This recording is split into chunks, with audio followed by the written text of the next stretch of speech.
আসসালামু আলাইকুম ফ্রেন্ডস, আশা করি ভালো আছেন, সুস্থ আছেন এবং বেশি বেশি ভিডিও দেখছেন। নতুন একটি শর্ট ভিডিও নিয়ে আসলাম। যদিও আজকের ব্লগটা একটু ডিফারেন্ট হবে, কারণ আজকে কিন্তু খাবার দাবার আমরা নিজেরাই রান্না করেছি।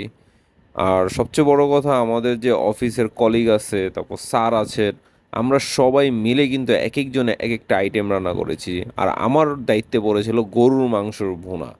যাই হোক, আমি আসলে কি বলবো, নিজের হাতের প্রশংসা তো নিজে করা যায় না, বাট প্রচুর ময় মশলা দিয়ে গরু মাংসটা খুবই স্বাদ করে রান্না করেছি। কালারটা তো ভালোই হয়েছে। আর আমাদের যে স্যার, এমডি স্যার, ওনার হাতের যে স্পেশাল একটা আপনার কি বলে একটা কাচুম্বার সালাদ আছে, তো উনি সেরা বানাইছে।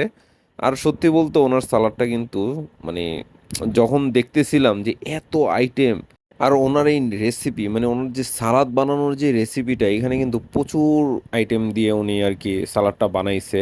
আর সবচেয়ে বড় কথা, প্রচুর বাদাম, ঠিক আছে, দুই রকমের বাদাম, কাজু বাদাম ছিল, চীনা বাদাম ছিল। তো সত্যি বলতে টেস্টটাও কিন্তু অসাধারণ লাগছে। আর ভাই, আমার এই টাইপের সালাদ কিন্তু খেতে খুবই ভালো লাগে। আর যেখানে বাদাম দেওয়া থাকে, ওইটা তো মানে মুখে যখন লাগে তখনই তো মানে অসাম লাগে।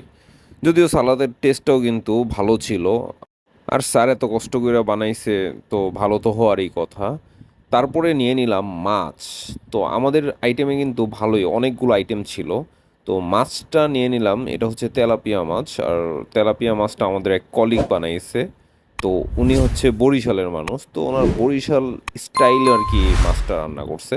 তারপরে নিয়ে নিলাম আমার হাতের স্পেশাল গরু মাংস। আর গরু মাংসটা কিন্তু সত্যি দারুণ ছিল আর কি, মানে রান্নাটা পারফেক্ট ছিল।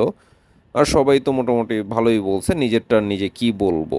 আর টেস্টটা তো জবরদস্ত হয়েছে। যদি ভিডিওটা ভালো লাগে, লাইক কমেন্ট শেয়ার করবেন, সাপোর্ট করবেন। আল্লাহ হাফেজ।